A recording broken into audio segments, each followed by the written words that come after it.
ഇന്ന് നമ്മൾ കാണാൻ പോകുന്നത് 2019 പുറത്തിറങ്ങിയ തമിഴ് ചിത്രമായ ചോള എന്ന ഒരു സൈക്കോളജിക്കൽ ത്രില്ലർ മൂവിയാണ്.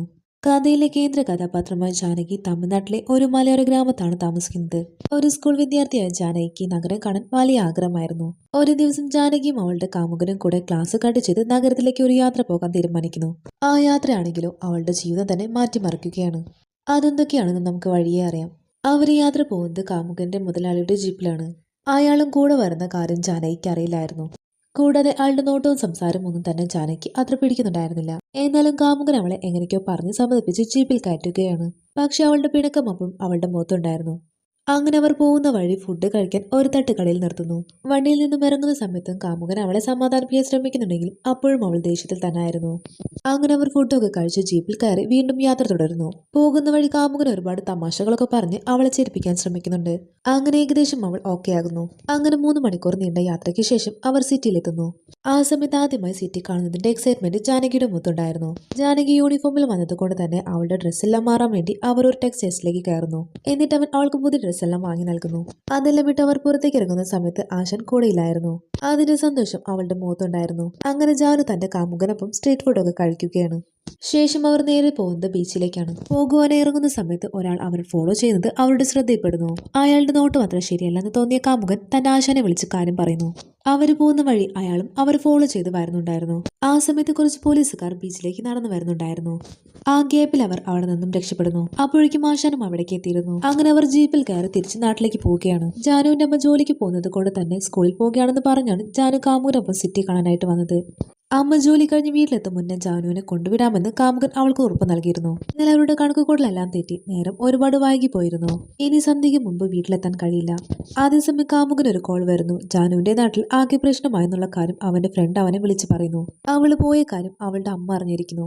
അതുകൊണ്ട് അവളുടെ വീട്ടിലും നാട്ടിലും ആകെ പ്രശ്നമായിരിക്കുകയാണ്. ഇനി എന്തായാലും ജാനുവിനെ തിരിച്ച് വീട്ടിലേക്ക് കൊണ്ടുപോകാനായിട്ട് കഴിയില്ല. അതുകൊണ്ട് തന്നെ ഇനി എന്ത് ചെയ്യണമെന്നറിയാതെ കാമുകനാണെങ്കിൽ ആശനോട്ട് ഈ കാര്യമെല്ലാം പറയുന്നു.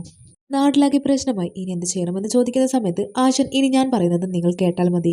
എന്ത് വേണമെന്ന് ഞാൻ നോക്കിക്കോളാം. ഈ കാര്യം തൽക്കാലം അവൾ അറിയേണ്ടെന്ന് ആശാൻ പറയുന്നു. പോകുന്ന വഴി എന്തു പറ്റി നമുക്ക് വീട്ടിൽ പോകണ്ടേന്ന് പറഞ്ഞ് അവളാകെ ബഹളം വെക്കാൻ തുടങ്ങി. ദേഷ്യം വന്ന ആശാനാണെങ്കിൽ നാട്ടിലാകെ പ്രശ്നമായതും തിരിച്ചങ്ങോട്ട് പോകാൻ കഴിയില്ലെന്ന് പറഞ്ഞ് അവളോട് ദേഷ്യപ്പെടുന്നു. അത് കേട്ടതും ജാനകി ആകെ തകർന്നു പോകും. എനിക്ക് തിരിച്ച് വീട്ടിൽ പോകണം. നീ കാരണമല്ലേ ഇതൊക്കെ ഉണ്ടായത്. നീ സന്ധ്യയ്ക്ക് മുന്നേ എന്നെ വീട്ടിൽ കൊണ്ടുവിടാന്ന് പറഞ്ഞതല്ലേ, എന്നിട്ടല്ലേ ഞാൻ വന്നത് എന്നൊക്കെ പറഞ്ഞ് അവൾ വല്ലാതെ ബഹളം വെക്കാൻ തുടങ്ങി. അങ്ങനെ ആശാൻ നേരെ എത്തുന്നത് ഒരു ലോഡ്ജിലേക്കാണ്. ഇന്ന് തൽക്കാലം ലോഡ്ജിൽ റൂം എടുക്കാമെന്ന് ആശാൻ പറയുന്നു. പക്ഷെ ജാനു പറയുന്നത് അവൾക്ക് വീട്ടിൽ പോകണം, ഇവിടെ താമസിക്കാൻ കഴിയില്ലെന്ന് പറഞ്ഞ് അവൾ ആകെ കരയാൻ തുടങ്ങി. എന്നാൽ ജാനുവിന്റെ സംസാരം കേട്ട് ദേഷ്യം വന്ന ആശാനാണെങ്കിൽ ഇനി നാട്ടിൽ ചെന്നാൽ അവർ ഇവനെ അടിച്ചു കൊല്ലും. അതുകൊണ്ട് ഇനി നാട്ടിൽ പോണ കാര്യം ആലോചിക്കേണ്ടെന്ന് ആശാൻ പറയും. ആശാൻ ദേഷ്യപ്പെടുന്നത് കണ്ടിട്ട് ആശാനെ അനുസരിക്കാൻ അവർ തീരുമാനിക്കും. അങ്ങനെ അവർ ഒരു റൂമാണ് എടുത്തിരിക്കുന്നത്. അങ്ങനെ ആശാൻ ഒരുപാട് വയലന്റ് ആവുന്നത് കൊണ്ട് തന്നെ ആശാൻ പറയുന്നതനുസരിച്ച് രണ്ടുപേരും ആശാനെ ഫോളോ ചെയ്ത് റൂമിലേക്ക് എത്തി. റൂമിലെത്തി കുളിയെല്ലാം കഴിഞ്ഞ ആശാൻ ഇനി വേണ്ട കാര്യങ്ങളെല്ലാം നാളെ ആലോചിക്കാമെന്ന് പറഞ്ഞ് നേരെ താഴേക്ക് ഇറങ്ങി പോകുന്നു. അപ്പോഴും ജാനുവിന് വല്ലാത്ത ടെൻഷനായിരുന്നു. എങ്ങനെയെങ്കിലും വീട്ടിലെത്തിയാൽ മതിയായിരുന്നു എന്ന ചിന്തയായിരുന്നു അവൾക്ക്. അവളുടെ കരച്ചിൽ കണ്ടിട്ട് കാമുകൻ അവളെ സമാധാനിപ്പിക്കും. ആ സമയം ആരോ ഡോറിൽ മുട്ടുന്നുണ്ടായിരുന്നു. നോക്കുമ്പോൾ ആശാൻ വന്ന് നിൽക്കുന്നു. അകത്തേക്ക് കയറി ആശാനാണെങ്കിൽ അവനോട് ഫുഡും കുപ്പിയും വാങ്ങി വരാൻ പറയുന്നു. ഫുഡൊന്നും വേണ്ട എന്ന് അവൻ പറയുമ്പോൾ ആശാൻ നിർബന്ധിച്ച് അവനോട് വാങ്ങി വരാൻ പറഞ്ഞ് അവനെ വിരട്ടുന്നു. ആശാന്റെ സൗണ്ട് കേട്ട് ഭയന്ന് അവൻ വാങ്ങാമെന്ന് സമ്മതിക്കുന്നു. അവൻ ഇറങ്ങിയ സമയം തന്നെ ആശാൻ ഡോർ അടിച്ച് ലോക്ക് ചെയ്യുന്നു. എന്നിട്ട് ജാനുവിനോട് പോയിട്ട് കുളിച്ചിട്ട് വരാൻ പറയുന്നു. അവൾ പേടിച്ച് തന്റെ ബാഗും എടുത്ത് കുളിക്കാനായിട്ട് ബാത്റൂമിലേക്ക് കയറുന്ന സമയം വീണ്ടും ആരോ ഡോറിൽ മുട്ടുന്നു. ഡോറ് തുറന്നപ്പോൾ കാമുകനായിരുന്നു. ജീപ്പിന്റെ താക്കോൽ തന്നാൽ വേഗം പോയി വാങ്ങി വരാമല്ലെന്ന് അവൻ ചോദിക്കുമ്പോൾ ആശൻ അതിന്റെ ഒന്നും ആവശ്യമില്ല. എവിടെ നിന്നും നടന്നു പോകാനുള്ള ദൂരമേ ഉള്ളൂ, നടന്നു പോയി വാങ്ങിയാൽ മതിയെന്ന് ആശൻ പറയുന്നു. പോകാതെ അവിടെ തന്നെ നിന്ന് കാമുകനോട് വീണ്ടും 2 ശബ്ദം എടുത്തപ്പോൾ അവൻ പേടിച്ച് അവിടെ നിന്ന് പോവുകയാണ്. ഉടനെ ആശാനാണെങ്കിൽ ഡോറ് ലോക്ക് ചെയ്യുന്നു. എന്നിട്ട് ജാനുവിനോട് കുളിക്കാനായിട്ട് ശബ്ദം ഉയർത്തി പറയുന്നു. പേടിച്ച് പോയ ജാനു ആണെങ്കിൽ ബാത്റൂമിൽ കയറി വാപ്പൊത്തി കരയാൻ തുടങ്ങി. എന്നാൽ കാമുകനാണെങ്കിൽ റോഡിലൂടെ വേഗം ഓടി പോവുകയാണ്. അടുത്തൊന്നും കടകളില്ലായിരുന്നു. മാത്രമല്ല നേരം ഒരുപാടായതുകൊണ്ട് തന്നെ എല്ലാ കടകളും അടച്ചിരുന്നു. ബിവറേജിലെത്തുന്ന സമയത്താണെങ്കിൽ അവിടെ വലിയ ക്യൂ. ആകെ ടെൻഷൻ ആയിരിക്കുകയാണ് കാമുകൻ. അതേസമയം അയാളെ പേടിച്ച് ജാനു ഇട്ട ഡ്രസ്സിൽ തന്നെ കുളിക്കുന്നു. അതേസമയം കുപ്പിയും ഫുഡെല്ലാം വാങ്ങി അവൻ വേഗം ഓടി വരികയാണ്. ജാനകിയാണെങ്കിൽ നനഞ്ഞ വേഷത്തിൽ ബാത്റൂമിൽ നിന്നും ഇറങ്ങി വരുന്നു. അവളുടെ തൊട്ട് പുറകിലായി ആശാനും വന്നു നിൽക്കുന്നുണ്ട്. ആ സീൻ അവിടെ കട്ടായി. പിന്നീട് ഫുഡും വാങ്ങി ലോഡ്ജിലെത്തിയ കാമുകനെ കാണിക്കുന്നു. അവനോടി വന്ന് ഡോറിൽ മുട്ടുമ്പോൾ ആശാൻ ഒരു പനിയൻ തോളിലിട്ടുകൊണ്ടാണ് റൂമിൽ നിന്നും ഇറങ്ങി വരുന്നത്. ജാനുവിനെ അവൻ അവിടെ എല്ലാം തന്നെ നോക്കുന്നു. ബാത്റൂമിന്റെ ഡോർ തുറന്ന് നോക്കുമ്പോൾ ദേഹത്ത് വസ്ത്രമില്ലാതെ ഇരിക്കുന്ന ജാനുവിനെയാണ് അവൻ കാണുന്നത്. അതോടെ അവന് കാര്യമെല്ലാം മനസ്സിലായി. അവനാകെ തകർന്നു പോവുകയാണ്. അവൻ കാരണമാണല്ലോ അവൾക്കിതെല്ലാം സംഭവിച്ചെന്നോർത്ത് അവനാകെ സങ്കടപ്പെട്ട് കരയുന്നു. എന്നിട്ട് നേരെ ആശാന്റെ അടുത്തേക്ക് കരഞ്ഞുകൊണ്ട് ചെല്ലുന്നു. എന്തിനാണ് എന്നോട് ഈ ചതി ചെയ്യുന്നത്? അവളൊരു പാവമല്ല എന്ന് അവൻ കരഞ്ഞു പറയുമ്പോൾ ആശാൻ അവനോട് ദേഷ്യപ്പെടുകയാണ് ചെയ്യുന്നത്. അവിടുന്ന് പേടിച്ചവൻ വീണ്ടും ജാനുവിന്റെ അടുത്തേക്ക് വരുന്നു. എന്നാൽ ജാനു ഡോർ ലോക്ക് ചെയ്തിരിക്കുകയായിരുന്നു. അവൻ എത്ര മുട്ടി വിളിച്ചിട്ടും അവൾ ഡോർ തുറന്നതേയില്ല. അതുകൊണ്ട് കാമുകൻ ആ ഡോറിന്റെ മുൻപിലിരുന്ന് ഉറങ്ങിപ്പോവുകയാണ്. രാവിലെ ആയതും അവൻ വീണ്ടും ഡോറിൽ തട്ടുന്നു. പക്ഷെ അപ്പോഴും അവൾ ഡോർ തുറന്നതേയില്ല. പേടിച്ചു പോയ കാമുകൻ വേഗം ആശാനോട് ചെന്ന് കാര്യം പറയുന്നു. ആശാൻ വന്ന് ഡോറിൽ തട്ടിയിട്ട് വാതിൽ തുറക്കാനായിട്ട് പറയും. ആശാന്റെ ശബ്ദം കേട്ടതും ജാനു വാതിൽ തുറക്കുന്നു. വേഗം റെഡിയാവും, നമുക്ക് പോകണമെന്ന് ആശാൻ പറയുന്നു. അത് കേട്ട് ജാനകി വേഗം റെഡിയാകുന്നു. അങ്ങനെ ആശാൻ വീണ്ടും യാത്ര തിരിക്കുന്നു. ജീപ്പിലിരിക്കുന്ന ജാനുവിന്റെ സ്വഭാവമാകെ മാറിപ്പോയിരുന്നു. കാമുകന്റെ മുഖത്ത് പോലും അവൾ നോക്കുന്നുണ്ടായിരുന്നില്ല. ഒരുതരം മരവിപ്പായിരുന്നു അവൾക്ക്. കാമുകൻ അവളുടെ കൈ പിടിച്ച് ക്ഷമ ചോദിക്കുന്നുണ്ടെങ്കിലും അവന്റെ കൈ തട്ടിമാറ്റുകയാണ് അവൾ ചെയ്യുന്നത്. ഇതെല്ലാം തന്നെ ആശാൻ കാണുന്നുണ്ടായിരുന്നു. ഒരു ഘട്ടം എത്തിയപ്പോൾ ജാനകി ജീപ്പിൽ നിന്നും ഇറങ്ങിയോടി. പുറകെ അവളെ തിരിച്ചു കൊണ്ടുവരാൻ വേണ്ടി കാമുകനും ഓടുന്നു. എന്നിട്ട് അവളോട് കെഞ്ചി കാല് പിടിച്ചിട്ട് അവൻ ജീപ്പിലേക്ക് കയറാനായിട്ട് പറയും. അതെല്ലാം കണ്ട് ദേഷ്യം വന്ന ആശാൻ അവളെ പിടിച്ച് ജീപ്പിലേക്ക് കയറ്റുന്നു. ജീപ്പിലേക്ക് കയറിയ ആശാൻ നേരെ പോകേണ്ടതിന് പകരം അവരെയും കൊണ്ട് കാട്ടിലേക്കാണ് പോകുന്നത്.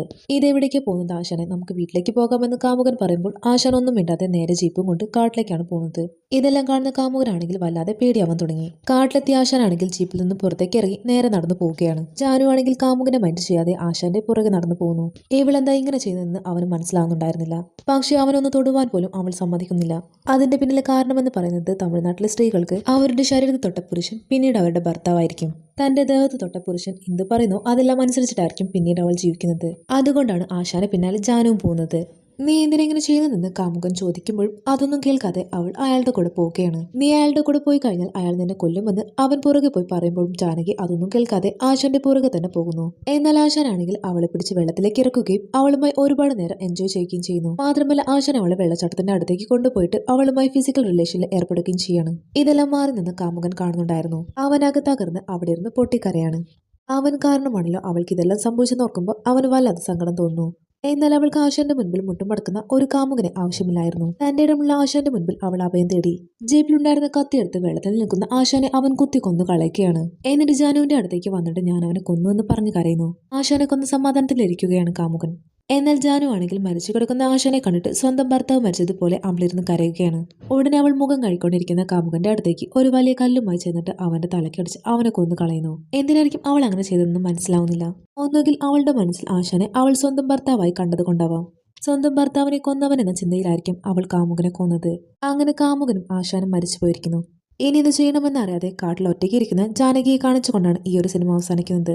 ശരിക്കും പറഞ്ഞാൽ ഒളിച്ചോടി പോകുന്ന പെൺകുട്ടികൾക്ക് പറഞ്ഞിട്ടുള്ള ഒരു വാണിംഗ് മാത്രമല്ല ഈ ഒരു സിനിമ. മറിച്ച് ഒരാണിനും പെണ്ണിനും ഒരുമിച്ചിരിക്കാനും പ്രണയിക്കാനും സന്തോഷിക്കാനും മറ്റൊരാണിന്റെയും അധികാരത്തിന്റെയും സംരക്ഷണം ആവശ്യമില്ല.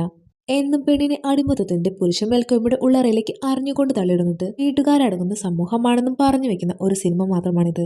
ഈ സിനിമ നിങ്ങൾക്ക് ഇഷ്ടമായിട്ടുണ്ടെങ്കിൽ വീഡിയോ ലൈക്ക് ചെയ്യാനും ചാനൽ സബ്സ്ക്രൈബ് ചെയ്യാനും മറക്കല്ലേ.